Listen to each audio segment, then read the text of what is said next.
SIC medical college में अपनी मांगों को लेकर नर्सिंग एवं संयुक्त कर्मचारी कल्याण संघ के सैकड़ों कर्मचारियों ने आज से अपनी हड़ताल शुरू कर दी है, जिसमें तमाम महिला और पुरुष कर्मचारी शामिल हुए और चेतावनी दी कि यदि उनकी मांगे नहीं मानी गई तो वह अनिश्चितकालीन हड़ताल कर देंगे। कर्मचारियों का कहना था कि उन्हें कोई भी सुविधा प्रदान नहीं की जा रही है, यहाँ तक कि वह लोगों का इलाज तो करते हैं लेकिन उनका और उनके परिवार के लिए उन्हें यहाँ इलाज नहीं मिलता। उनका कहना था कि वह अपनी नौकरी की सुरक्षा चाहते हैं और अपनी मांगों कोई आवाज उठाने पर उन्हें नौकरी से निकाल देने की धमकियां दी जा रही है, जो जायज नहीं है। इस मौके पर शामिल महिला कर्मचारी अपने छोटे छोटे बच्चों को लेकर हड़ताल में शामिल हुई। वहीं बहुत सी महिलाएं प्रेगनेंसी की हालत में भी अपनी मांगों को लेकर नारेबाजी करती हुई दिखाई दे रही ये तस्वीरें ईएसआईसी मेडिकल कॉलेज के गेट नंबर 3 की है, जहां आज सैकड़ों पुरुष और महिला कर्मचारी अपनी मांगों को लेकर और अपनी नौकरी की सुरक्षा को लेकर धरने पर बैठ गए हैं। इस धरने में महिला कर्मचारी अपने बच्चों को लेकर धरने पर बैठी दिखाई दी, तो वहीं कई महिलाएं प्रेगनेंसी की हालत में भी नारेबाजी करती हुई दिखाई दी। महिला कर्मचारी का कहना था कि हमें हड़ताल करने का शौक नहीं है, लेकिन हम अपनी मांगों को लेकर और अपनी नौकरी को लेकर चिंतित है, क्योंकि जब भी हम अपनी मांगों की बात करते हैं तो हमें नौकरी छोड़ देने के लिए कहा जाता है कि स्टाफ की भर्ती हो रही है, आप नौकरी छोड़ कर चले जाएं।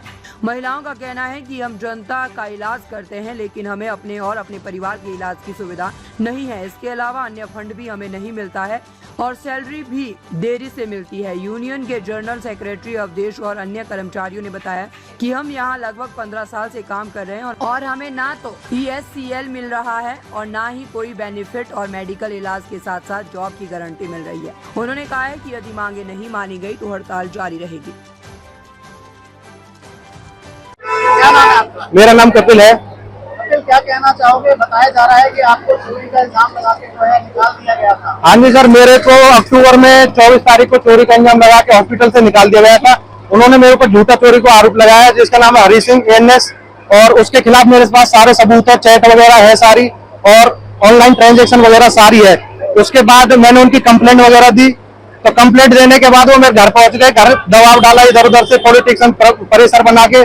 उसके बाद मैंने कंप्लेंट वापस ले ली, फिर दोबारा से मेरे ऊपर प्रेशर बना रहे हैं। और फिर उसके बाद मैंने कंप्लेंट जब दोबारा दी, उसने लिखित में दिया था कि हम तुझको ड्यूटी पे वापस ले लेंगे। उसके बाद वो तो अब जेल में है। ये क्या करते हैं कि कॉन्ट्रैक्टर स्टाफ के ऊपर दबाव बना के और सारा उनके ऊपर डाल देते हैं कि तुम ड्यूटी पे ऐसे करके ये करते हो, वो करते हो, चोरी करते हो, तो उनको वापस निकाल देते हैं। और जो कॉन्ट्रैक्टर से ऊपर ये ANS वगैरह है, ये सारा अपना करके क्लियर बचे हुए हैं। अब फिलहाल वो जेल में है। अब हाँ, जो इल्जाम आपके ऊपर लगाए गए थे वो सारे झूठे थे। उसके खिलाफ जितने सबूत है वो मेरे पास है। ऑनलाइन ट्रांजैक्शन वगैरह थी जिसको ड्यूटी लगाने के लिए लिए गए थे। आप प्रूव कर चुके हो। हाँ जी, आप बेकसूर थे। बिल्कुल जी। तो अब आपको दोबारा रख नहीं रहे जी। उन्होंने जो लिखित में दिया था हरी सिंह ने मेरे को कि ड्यूटी पे तेरे को वापस ले लेंगे, वो अब ये तो मानेंगे नहीं। डीन वगैरह ये अपनी पावर दिखा रहे हैं कि हम क्यों ले, वो जेल में सारे बंदे। ये है जी। क्या अपील करना चाहेंगे? मैं अपील करना चाहता हूँ कि मेरे को वापस से ड्यूटी पे लिया जाए। मेरे ऊपर जो आरोप लगाए थे वो सारे झूठे हैं, जिसको मैं साबित करना चाहता हूँ। क्या नाम है आपका? शिल्पी। क्या कहना चाहेंगे? आज मजबूरी में जो है आपको धरना देना पड़ रहा है या हड़ताल करना पड़ रहा है? देखो, कोई अपनी खुशी से तो कभी भी ऐसी नौबत पर नहीं आकर बैठता है। अब हमारी मजबूरी है, इसलिए हमें बच्चों को भी लेकर यहाँ पर आकर बैठना पड़ रहा है। अगर ऐसी नौबत नहीं आती, मैनेजमेंट वक्त रहते हमारी मांगों को पूरा करती, जो कि जायज हम अपनी मांगे मांग रहे हैं, तो ये नौबत कभी भी नहीं आती कि हमें ऐसी सिचुएशन क्रिएट करनी पड़े। हम घर छोड़कर, परिवार छोड़कर, इतने छोटे बच्चे को लेकर जो ड्यूटी पे यहाँ पे ये सब धरना कर रहे हैं, हमें बहुत दिक्कतों का सामना करना पड़ता है। एज अ फीमेल स्टाफ तो आप समझ सकते हैं एक्स्ट्रा ही चीजें फेस करनी पड़ती है।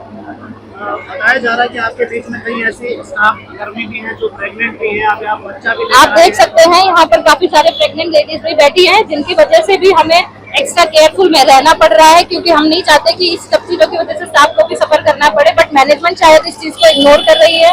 उन्हें ये नहीं दिख रहा है कि हमारे स्टाफ कैसे कैसे ड्यूटी कर रहा है।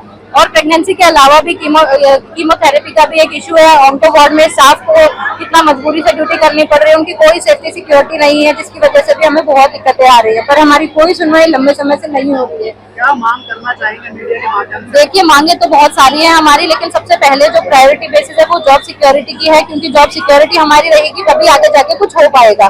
जॉब सिक्योरिटी के नाम पे हमें बोला जा रहा है कि हम अपने 10 साल ESI को दे चुके हैं, उसके बाद अब हमें बोला जा रहा है कि आप यहाँ से चले जाइए क्योंकि परमानेंट लोगों की ट्रेनिंग हो रही है। तो अब उन 10 सालों का हम क्या करें बताइए? ना कोई एक्सपीरियंस है, ना कोई डेडलाइन है, अब हम 10 साल के बाद कहाँ ज्वाइन करेंगे जब हम यहाँ पे हमारा सब कुछ शुरू हो चुका है। तो ऐसे थोड़ी ना चीजें कब करती हैं। आप लोग लीगल नोटिस करिए, अगर ये भी वैलिड है तो आप लोग को रिटर्न में देने के लिए रेडी क्यों नहीं है? हम वो भी स्वीकार कर लेंगे, पर वो भी चीजें सारी वर्बली ही क्यों है? रिटर्न में कोई भी वैलिड नोटिस हमारे पास नहीं आया इस चीजों को लेके।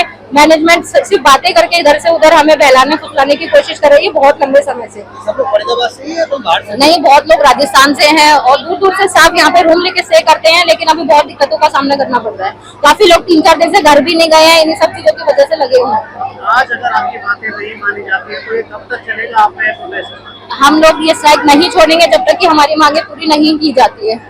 इसके अलावा तो हमारे ELCL जो भी प्रायोरिटी बेसिस चीजें होंगी वो हम करवाएंगे मांगे पूरी, और इनको हमारी सुननी ही पड़ेगी एट द एंड, क्योंकि हम कोई बेजायज मांगे नहीं कर रहे हैं। हम यहाँ ड्यूटी करते हैं तो हमारी भी कुछ सेफ्टी सिक्योरिटी बनती है।